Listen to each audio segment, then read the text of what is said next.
This is Jim Fetzer in Madison, Wisconsin, where I'm joined today by David Scorpio from the exotic land of Ecuador and Susan Bradford from Springfield, Virginia. Have we got news for you?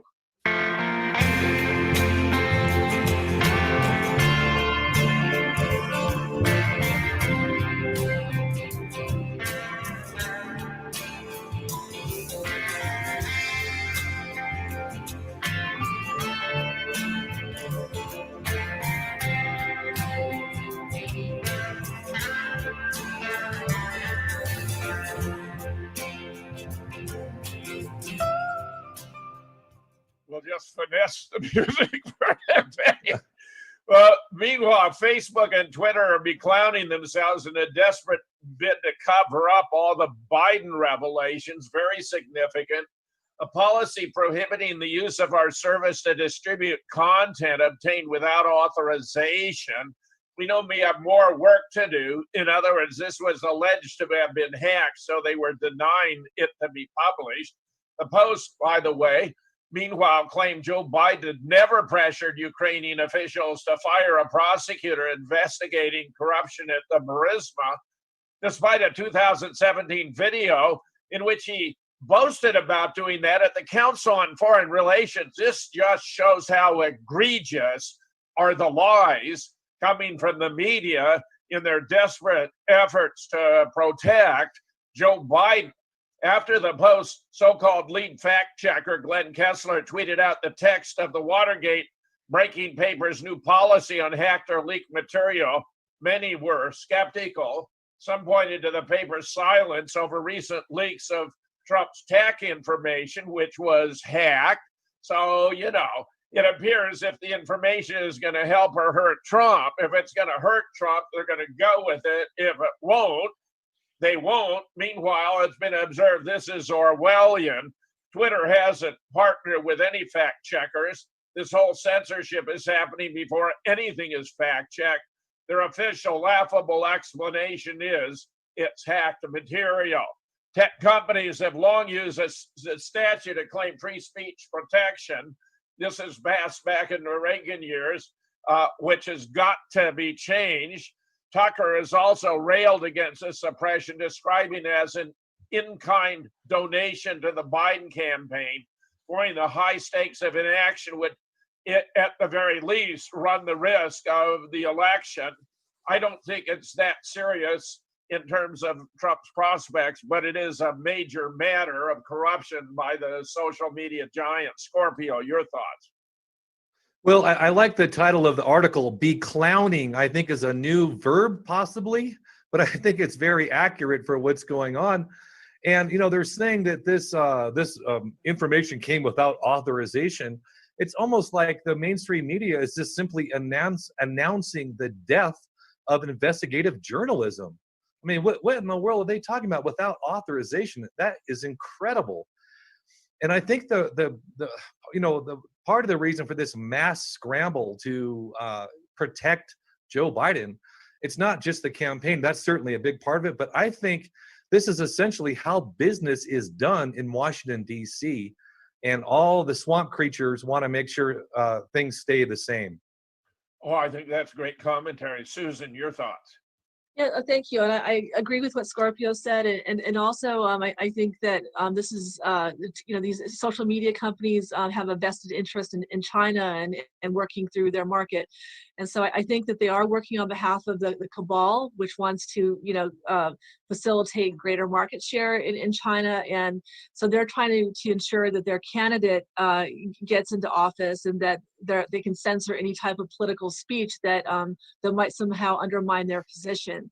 So it is very chilling. But I think we're looking at decades of betrayal by our political classes to China, and unfortunately, this is the effect. Very nice. I think you both spot on. Business as usual. I think that's correct. Meanwhile, anonymous intel officials say Giuliani, who is revealing all of this, was a target of Russian influence as though he were a useful idiot, ignoring Hunter Biden's millions from Moscow. Not just that, how do they explain away a photograph of him asleep with a crack pipe in his mouth. Is that because Rudy Giuliani is a useful idiot?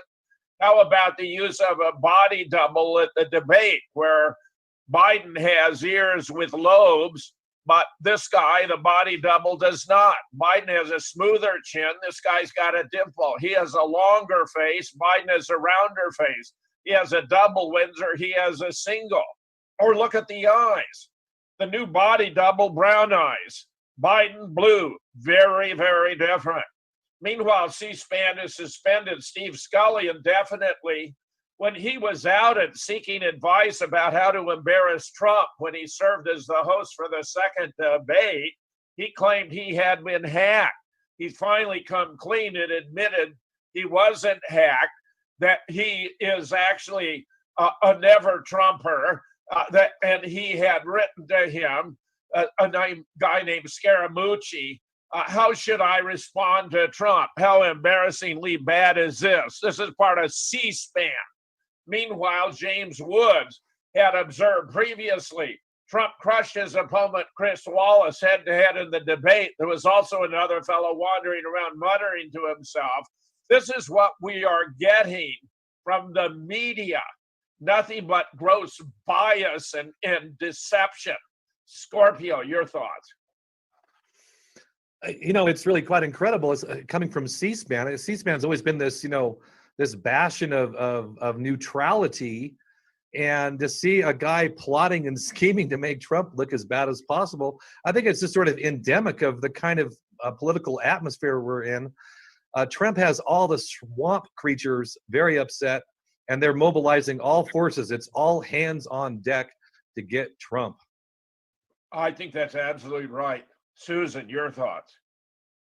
Yeah, thank you. I'm very disappointed in Scully. I've always admired him. I thought he's done great work. And I've been a fan of C-SPAN since the days of Brian Lamb. It was a great bastion of truth. It was originally brought into Congress at the request of Newt Gingrich to allow the people to see how the sausage is made on Capitol Hill. So it's very sad to see what has become of it.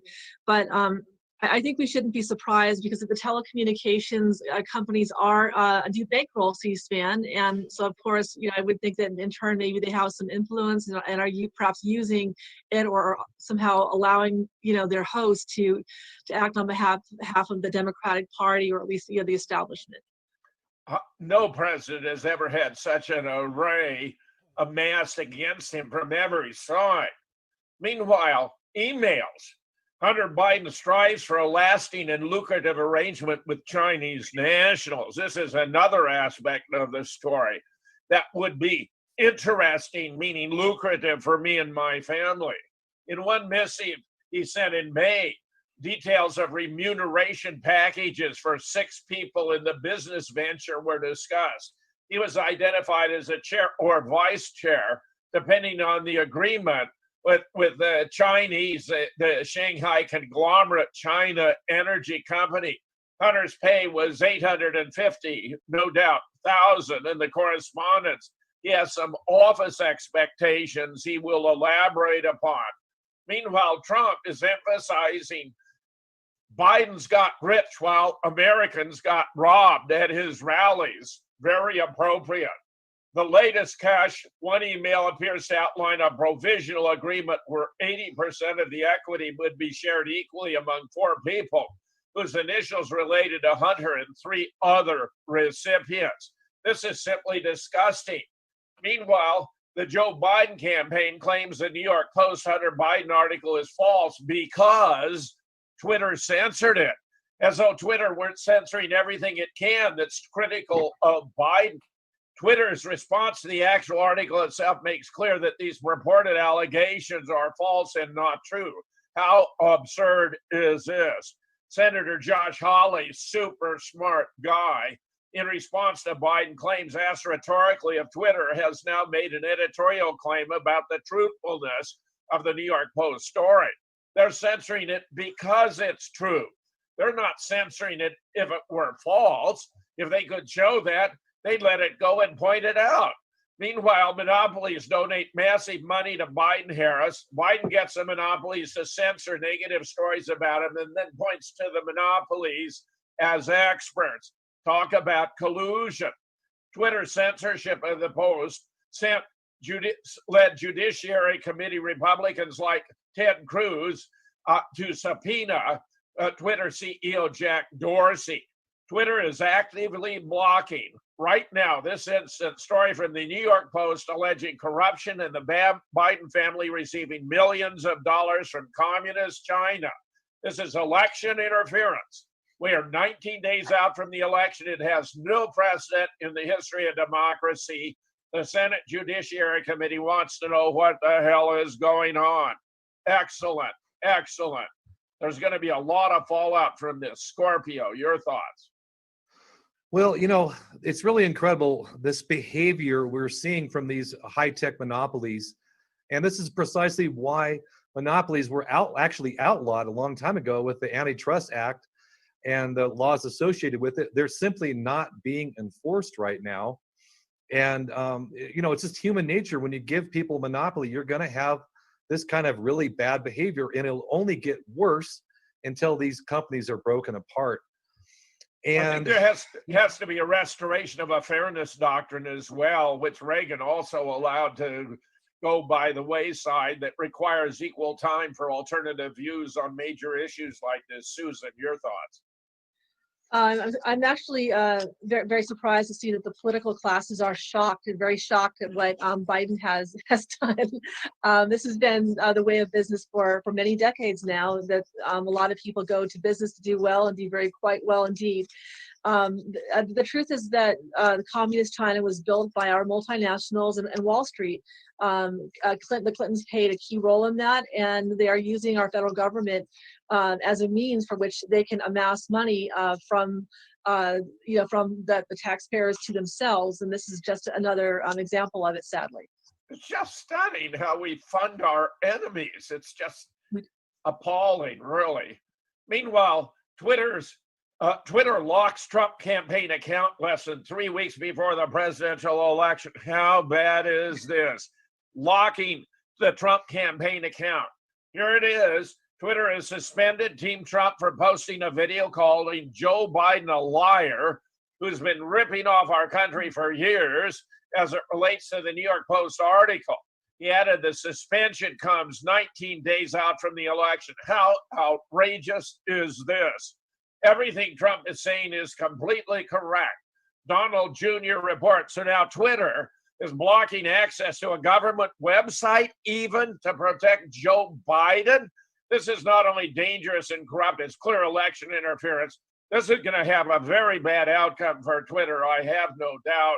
The unprecedented censorship was catalyzed by the scramble to suppress the Post publication of the material showing Joe Biden while vice president met with an executive at Burisma. It's vastly corrupt. Meanwhile, they beat a hasty retreat. Twitter no longer to remove hacked content unless it was directly shared by the hacker. I well imagine the threat of a subpoena has made a difference here to the Twitter CEO. In a series of tweets, policy chief Gade said the company will no longer remove hacked content unless it's directly shared by actors or those acting in concert. Instead, it will label tweets to provide context instead of blocking links from being shared. I mean, give us a break. This Twitter has gone all over the deep side. Scorpio, your thoughts? Well, you know, this act of hubris in blocking the president from a social media platform, it really is sort of symbolic. They're saying that we are more powerful than the president, and we can censor the president too. It's an absolutely outrageous act of hubris. And this idea that, you know, somehow it's out of line to call a politician a liar. Politicians have been calling each other liars since the dawn of time. This is just absolutely outrageous, and it's a thin veneer, a cover up to protect Biden. It's quite simple. I couldn't agree more. Susan, your thoughts? Yeah, I do. I agree with what Scorpio said, and I think Twitter is obviously a weapon of the deep state. It's not another arm of the deep state, and I think Scorpio also touched on this earlier that it is a utility that needs to be regulated. It has too much power as a monopoly, and I think it's very it is the height of hubris for them also to provide context, try to provide context as if we're not smart enough to make our own decisions. I mean, they've done their utmost to dumb us down and to keep information from the public domain. Now they want to, as Mika Brzezinski said, to tell us what we're to think rather than allowing us, as citizens of a free democracy, to come to our own conclusions. Exactly right. They want to tell us how we should think. Insulting beyond belief. Oh, meanwhile, as tech giant censor anti-Biden news, the New York Times Magazine has argued against the First Amendment. Just incredible. Meanwhile, for a dose of reality, the 2020 Democratic Party platform is now posted on the internet. It's a mind-boggling 92 pages explanation, including the following: universal health care and Medicaid for all Americans and illegal aliens, $15 minimum wage, immediate citizenship for illegals, free college, forgiveness of student loans, eliminate border walls and immigration enforcement, make Washington, D.C. the 51st state, abortion for all women and girls, 70 trillion Green New Deal where the USA would be a net zero greenhouse gas by 2050, close all coal and natural gas power plants by 2035. By 2030, all new construction in the U.S. must be net zero greenhouse. Create a U.S. agency for global media to ensure only accurate information is reported in the news. In other words, massive mind control and censorship. Rejoin the Paris Climate Agreement. Create a new federal agency of 100,000 to trace every American. Immediately restore voting rights for convicted felons. Provide funding to facilitate vote from home and mail-in voting, create a new federal credit bureau to replace Equifax et al., and require banks to use this new credit reporting service that will be set up to assist low-income people in buying houses and cars, make gun manufacturers responsible and liable for how guns are used, destroying gun manufacturing, declare and treat drug use as a mental illness instead of an illegal activity, declare the support for the rights of BLM, multi-gender, and preferential treatment for gays wanting to immigrate to America. Thanks for sharing, Nancy. You guys may want to comment before we continue. I mean, that's quite a stunning array of proposals, some of which, of course, I think have a certain degree of merit, such as the minimum wage, but others are rather stunning. Scorpio.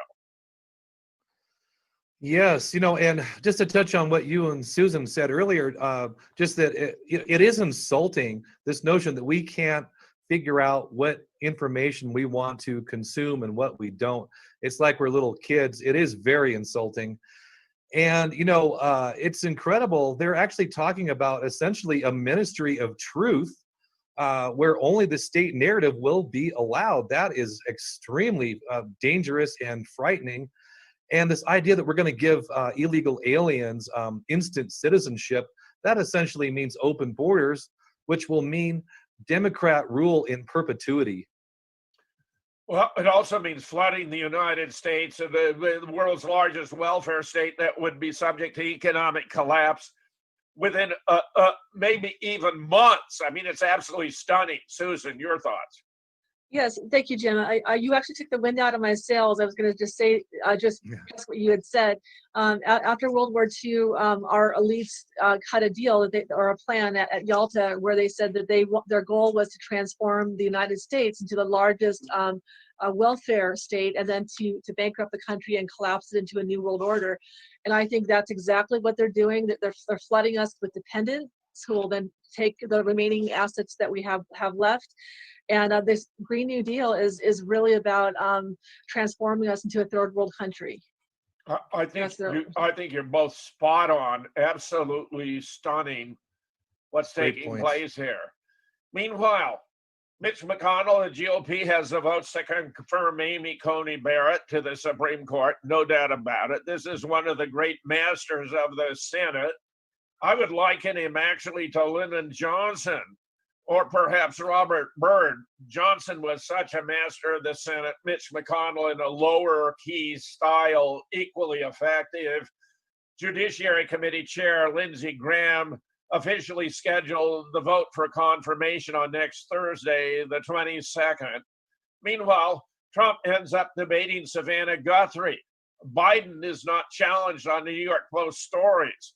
Savannah was extremely aggressive in taking him on, where Biden was on ABC while Trump was on NBC. He faced constant grilling, questions drawn seemingly from the Biden campaign's playbook from Savannah Guthrie, who pressed him on his personal experience with COVID, finances, alleged support of conspiracy theories. She'd follow up queries made by audience members to nail down a point, including about the QAnon. Trump said he didn't know about them. Actually, QAnon has been suggested. Trump is pursuing a policy to emancipate children who've been kidnapped, subject to sex abuse, and of course, ritualistic murders. No doubt about it. She also wondered why Trump would retweet a false theory by someone on the internet that the United States didn't really kill Osama bin Laden. Well, we didn't kill Osama. That's absolutely correct. But Savannah doesn't know any better. Her performance divided the social media sharply between those who thought she was effective and those who thought she was too combative.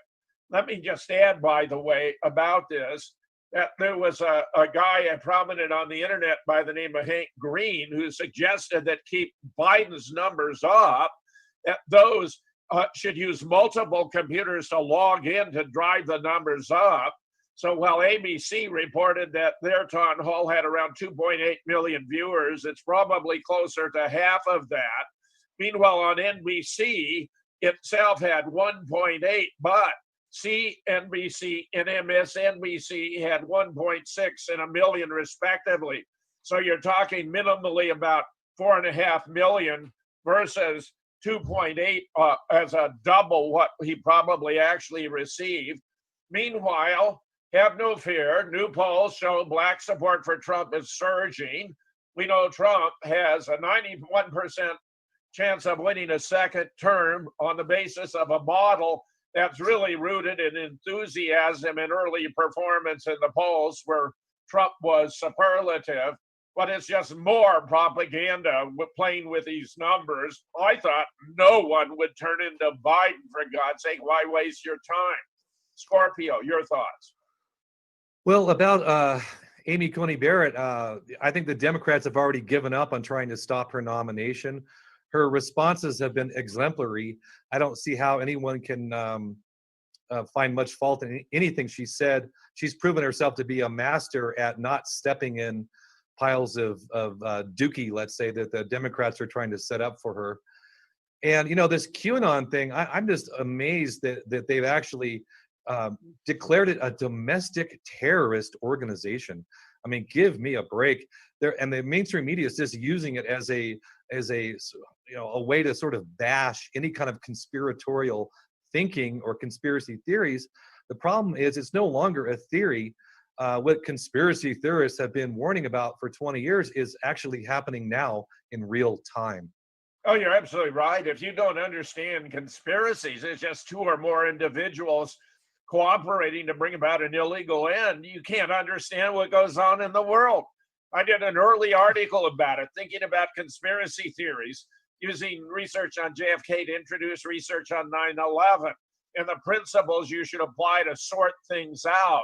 And I went through an issue of the then current New York Times, which was still a reputable newspaper. On every single page, there was a story you could not understand if you didn't realize this was a conspiracy. Susan, your thoughts? Yeah, thank you, Jim. And just to build on what you said, there are early robber barons, including Carnegie, and then with J.P. Morgan as the banker and Rockefeller. I mean, they had admitted that they were planning on pursuing public policy for private gain. So they were actually hatching their own conspiracy. And as for QAnon, I mean, if it's such if it isn't a threat, I don't see why they don't just ignore it and give it no possibility, no publicity whatsoever. But what they have done is they've spoken about it in the news, and then yesterday they did a massive purge of about 20 QAnon YouTube accounts, much of which were just devoted to basic public interest stories. And with regards to Osama bin Laden, I think that we should come to the truth, or that the political establishment should admit the truth about this. And starting with the fact that Osama bin Laden had an account with the Carlyle Group, which is one of the leading defense contractors in the nation. And I think after the second Bush left office, he made $1 billion in the first year, working with that firm. Yeah, and Osama actually was our man in Afghanistan. He was instrumental in getting Stinger missiles into the hands of the Mujahideen. They used to shoot down Soviet helicopters and planes.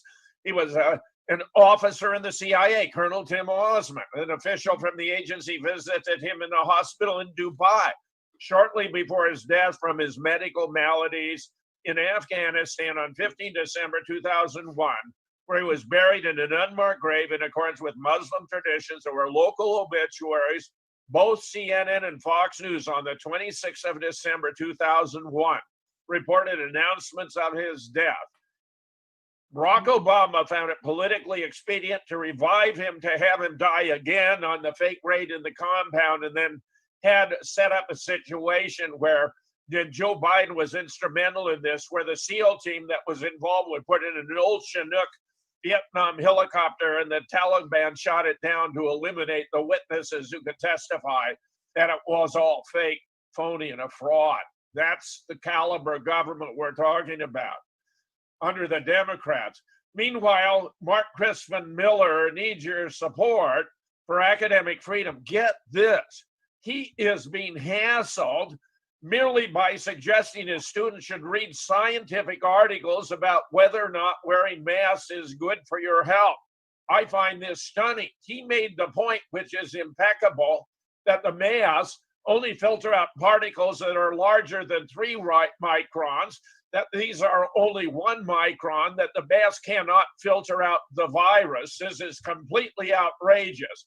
So he said, Professor Miller brought up randomized control tests, also far conducted on the subject, finding masks and ventilators are ineffective at preventing transmission because the COVID-19 virons are too small for those expedients to block them.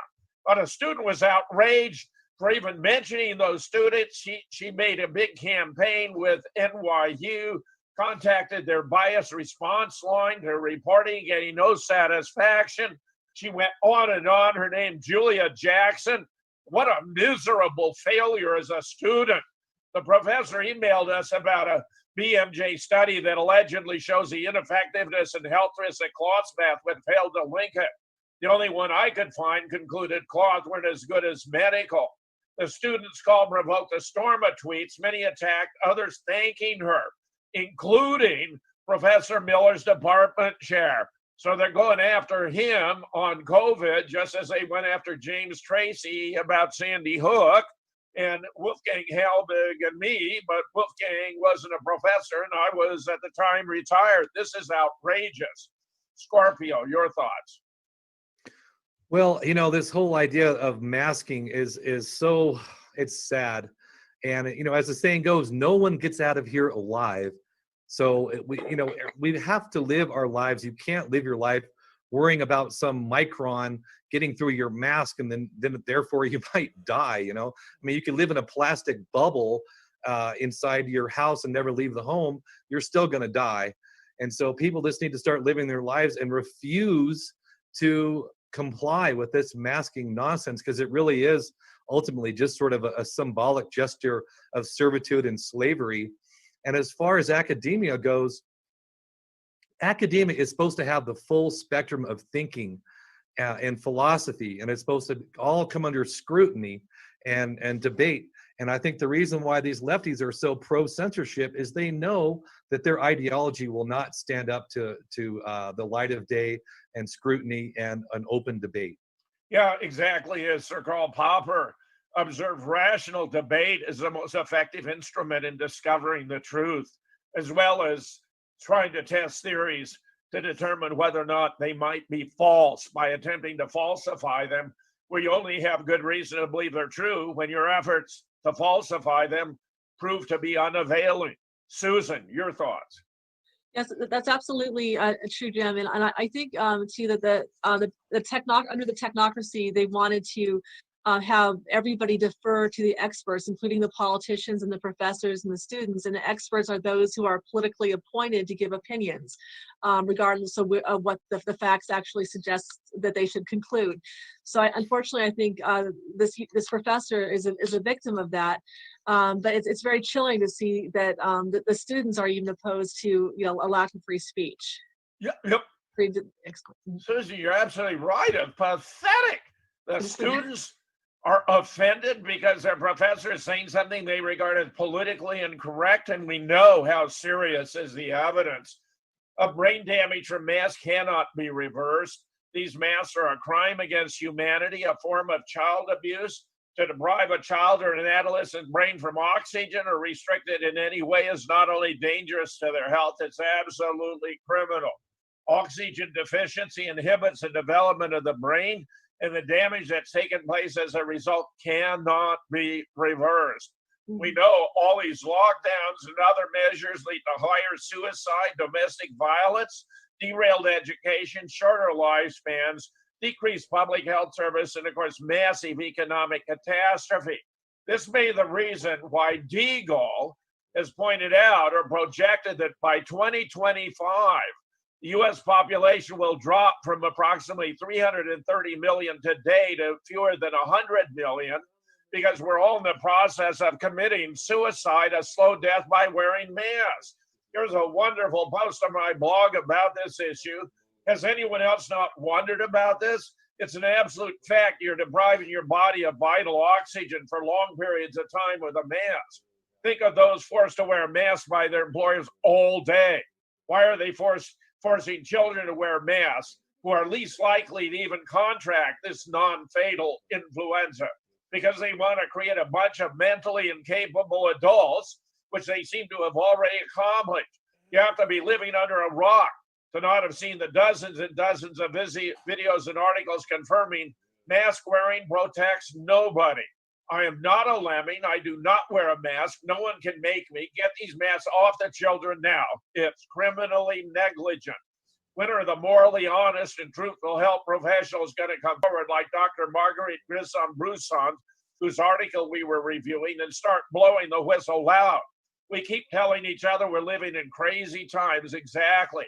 I've even written to the Wisconsin State Journal about how ironic it is that a St. Croix County judge upholds a mask mandate when the evidence that masks not only do not protect us from the virus because it's too small to be filtered, but that they deprive us of oxygen, thereby causing brain and cardiovascular damage that cannot be reversed.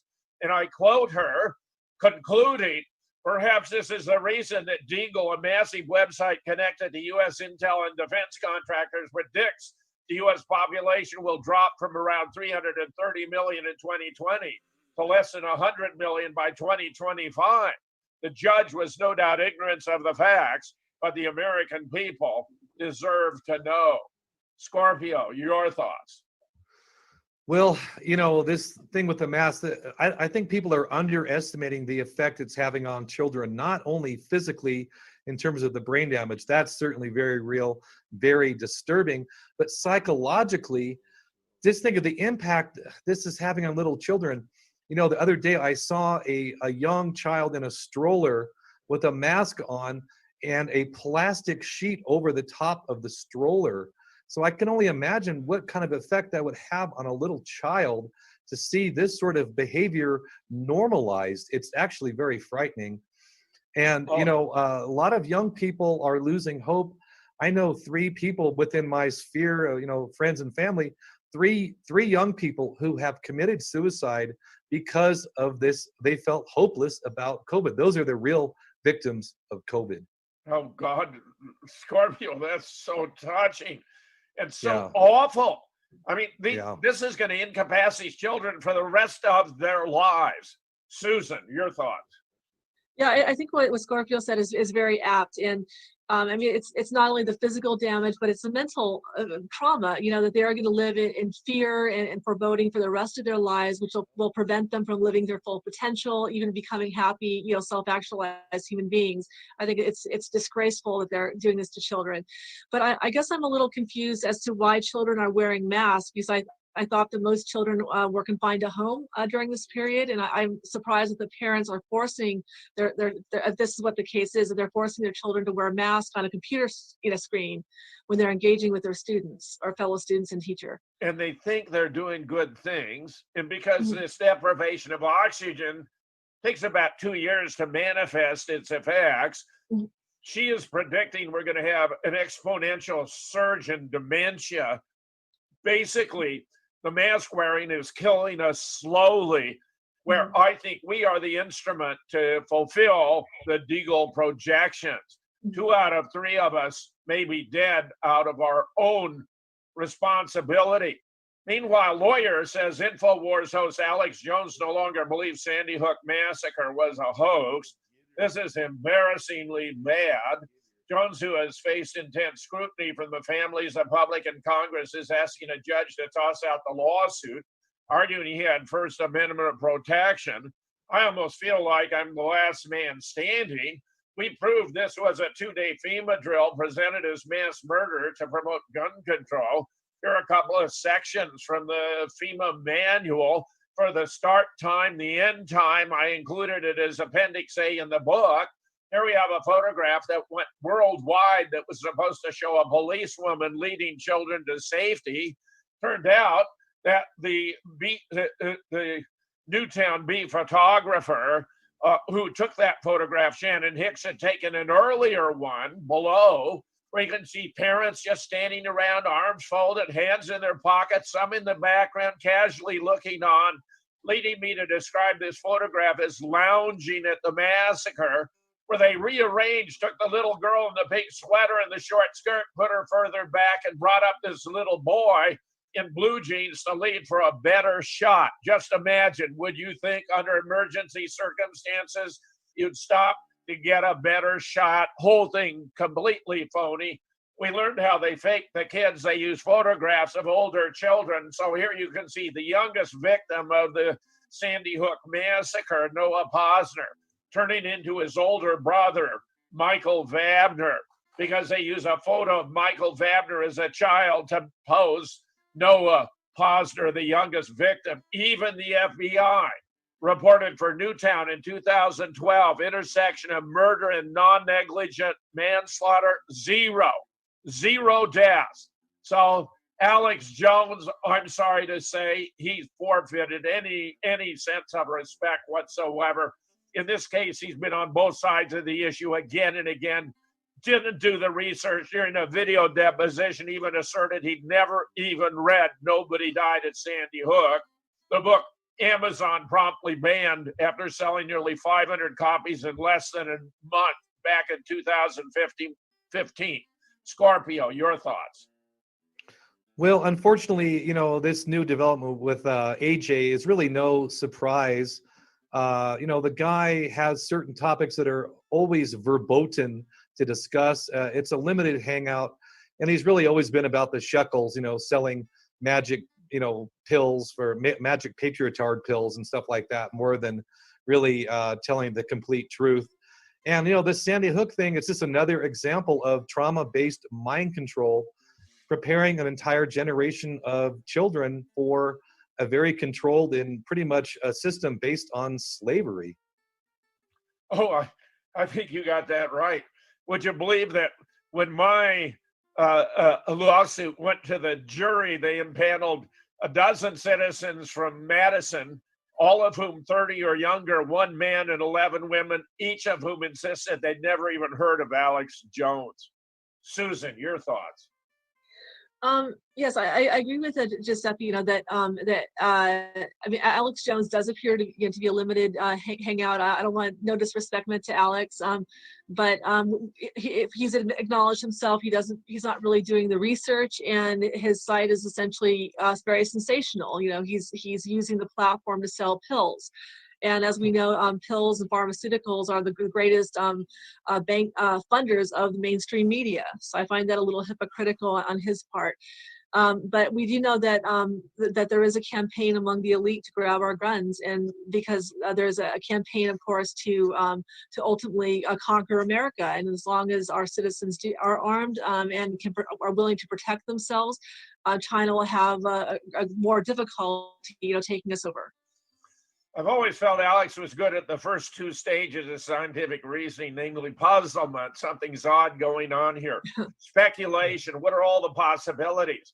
But then he never moves forward to separate the authentic from the fabricated evidence and to measure the relative support provided by the evidence, including the fabricated, because when you find fabricated, there typically can be only a few parties who could have fabricated to cover up the crimes in which they themselves were complicit.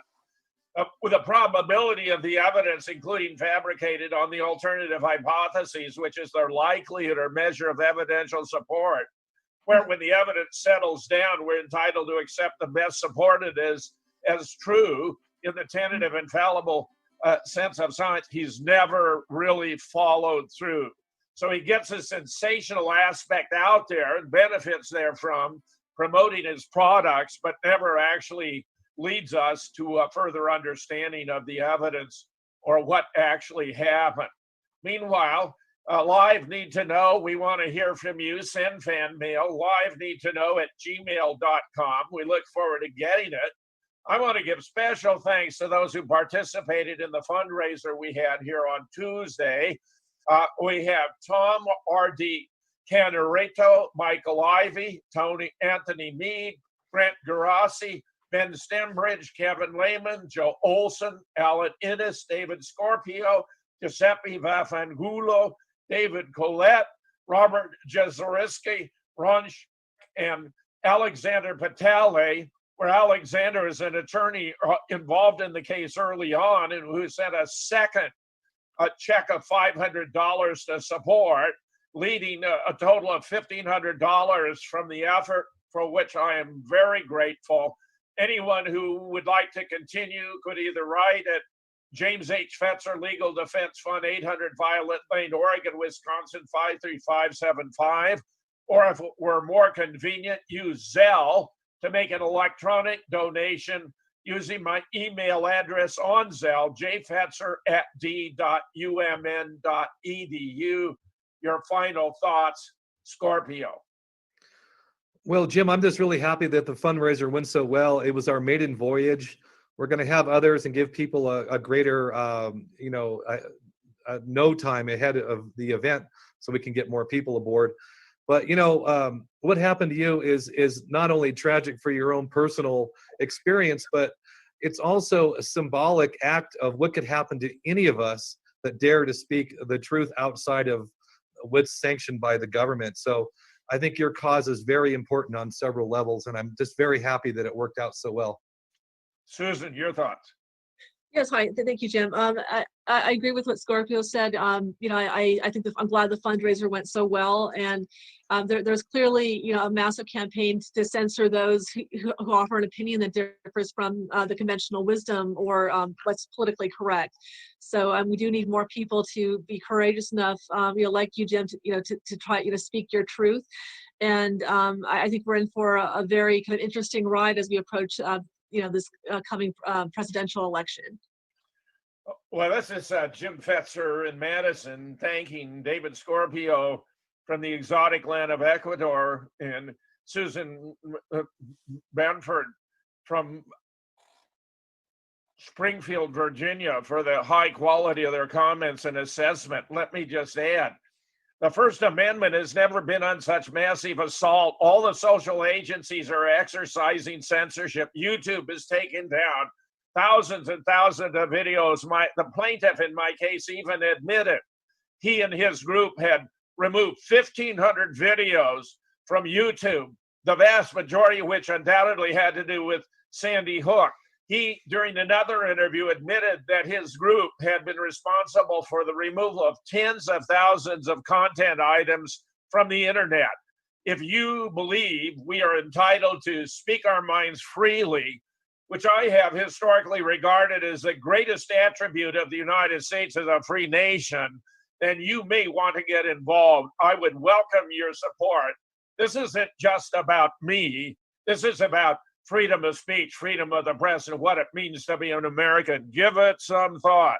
Meanwhile, we'll be back on Monday with more from the front of the news you need to know. Thank you all for watching.